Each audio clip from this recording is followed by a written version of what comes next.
welcome to LearningWorks for Kids Game Spotlights. This is a series where we go over new and popular video games and talk about how you can use the skills you learn in-game in the real world.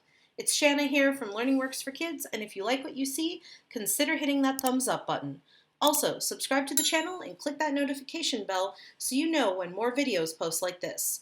If you want to learn more about these sorts of skills or are interested in a class, look at lw4k.com to see our self-guided classes to help guide children into thinking about the skills they use in-game and how to bring them over to the real world.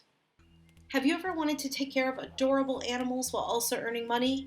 Does combining the DNA of a capybara and a duck to create the monstrosity sound like your dream job? Well, settle in, because today we are going to be talking about the management simulation game, Let's Build a Zoo. At the beginning of the game, you start with one small habitat and then learn the basics of running a zoo and making a profit. You will need to earn revenue, provide attractions and concessions, keep the park clean, hire zookeepers and vets, and finally, last but not least, keep your animals alive and happy. But this game has a weirder side as well. You can also use DNA splicing to create over 500,000 new types of animals to really bring the crowds in. And things can also get a lot darker if you would like. So, if you love animals but are also curious to see what the child of an elephant and a giraffe would look like, definitely give Let's Build a Zoo a try. This game is a great way for players to practice their planning and organizational skills. Like in most management games, the player needs to find a balance between what they want to accomplish in the game and how much funding they have to complete these projects.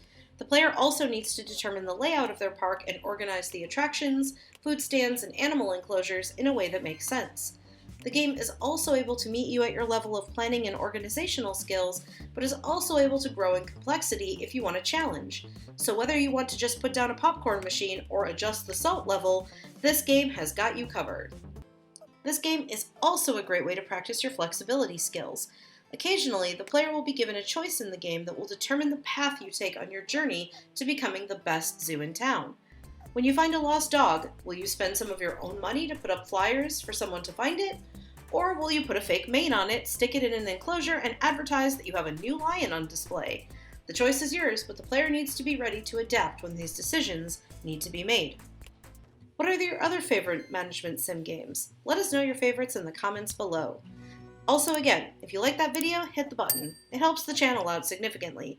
We also go live on Fridays. Come check it out and chat with us about new and popular games that are coming out.